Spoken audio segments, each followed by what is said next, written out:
শুধু আমার দল না, নিবন্ধন যোগ্য যতগুলো সংগঠন আছে তাদেরকে নিবন্ধন দিলে আহামরি তারা কম্পিটিশন করে সব উল্টাই ফেলবে এরকম না। বাট ভোটের অধিকার, ভোটাধিকার, প্রার্থী হওয়ার অধিকার, নির্বাচন করার অধিকার, এই জায়গাগুলোতে তো উন্মুক্ত। আমাদের এই অনশনটা কন্টিনিউ রাখার ঘোষণা দিচ্ছি। আমাদের অনশনের কয়েকটা টাইপ আছে। একটা হলো ফলমূল খেয়ে অন্য খাবার না খাওয়ার অনশন, আর একটা হলো পানি খেয়ে শরবত খেয়ে খাইতে পারবে এই ধরনের অনশন, কিন্তু অন্য কিছু খেতে পারবে না। আর একটা হলো কোনো কিছুই না, একবারে ডিরেক্ট হাঙ্গার স্ট্রাইক, সব ধরনের স্ট্রাইক। তো আমি সেই সবকিছু থেকে বিরত থেকে অনশনটা কন্টিনিউ করতেছি। যেটা বলতেছিলেন 22-23 ঘন্টা হতে যাচ্ছে। তো আমি এখানে দাঁড়িয়েছি, দেখেন আমার ক্ষেত্রে যে জুলুমটা হয়েছে, এখানে আরো কয়েকটা সংগঠন আছে, তাদের উপরও একই জুলুম হয়েছে, একই জুলুম হয়েছে তাদের উপরে। এবং এই যে আইন, আমি বলি এখানে তদন্ত করে কিন্তু যার তদন্ত করে তার কোনো স্বাক্ষর নিয়ে আসে না। সে যে ওখানে গেছিল এটা কোনো ডকুমেন্টস নাই, আমাদেরও কোনো রিসিপ্ট কপি দেয় না তদন্ত করছে।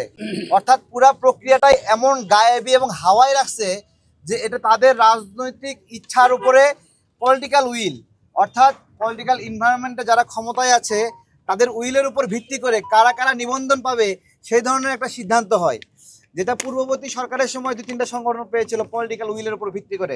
ঠিক একইভাবে এই সময় এসেও পলিটিক্যাল উইলের উপর ভিত্তি করে এই নিবন্ধন কার্যক্রম হচ্ছে। পলিটিক্যাল উইল কিভাবে? আমাদের এখানে এনসিপি সহ ছাত্র উপদেষ্টাদের যে রাজনৈতিক প্রক্রিয়া আছে আপনারা জানেন, সেই রাজনৈতিক প্রক্রিয়ার জন্য একটা থ্রেড গণ অধিকার পরিষদ, এবং দ্বিতীয় স্তরের আরেকটা থ্রেড হলো আম জনতার দল। এবং ডক্টর ইউনূস একবারে প্রাথমিক পর্যায়ে সেই আমাদের এই থ্রেডটাকে নষ্ট করার জন্য তিনি তাদের সেই সংগঠনকে মাস্টারমাইন্ড ঘোষণা করেছে। অথচ তারা যখন আন্দোলন বন্ধ করছে তখন আমি বলেছিলাম যে আমরা এই সমন্বয়কদের সংলাপ আমরা মানি না, সংলাপ করতে হবে আবু সাইদের সঙ্গে, এবং আমরা আন্দোলন কন্টিনিউ করব। ফার্স্ট ডিক্লারেশন আমরা দিয়েছি, এবং এর পরবর্তীতে আমরা বাঁশের লাঠি হাতে নিলাম এবং বললাম দেশের মালিকানা বুঝে নিতে হবে, আর ব্যানার ফেস্টুনে কাজ হবে না। এই যে আন্দোলন শুরু হয়ে গেল, যত রকমের মেকানিজম আছে আমরা রামপুরা পাটেলকে করলাম, এরপরে নুরুল হক নূরকে ধরলো, এবং নুরুল হক নূরকে ওই একই মামলায় আমাকে যে মামলায় গ্রেপ্তার করেছে সেখানে সে বলেছিল যে 10% বাকি আছে ফেলে দেন, এই 10% বাকি আছে ফেলে দেন, এই কথা বলার হিম্মত কিন্তু ওদের হয় নাই। এই গণ অভ্যুত্থানের প্রকৃত স্টেক হোল্ডারকে তারা এদেশের মানুষ অনুধাবন করতে পারে, তারা বুঝে জানে। ইউনূসের ফ্লেভারের কারণে হয়তোবা সেদিকে ফোকাস করে, এবং তিনি সেই ফোকাসটা দিয়েছেন অর্থনৈতিক সুবিধা, রাজনৈতিক সুবিধা, প্রশাসনিক সুবিধা এবং সচিবালয় কেন্দ্রিক ক্ষমতা প্রদান করে তিনি আমাদেরকে দুর্বল করে।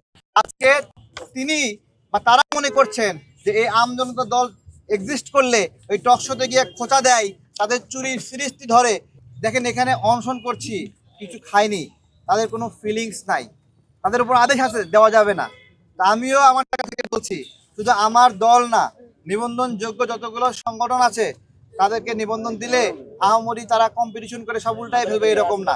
বাট ভোটের অধিকার, ভোটাধিকার, প্রার্থী হওয়ার অধিকার, নির্বাচন করার অধিকার, এই জায়গাগুলোতে তো উন্মুক্ত।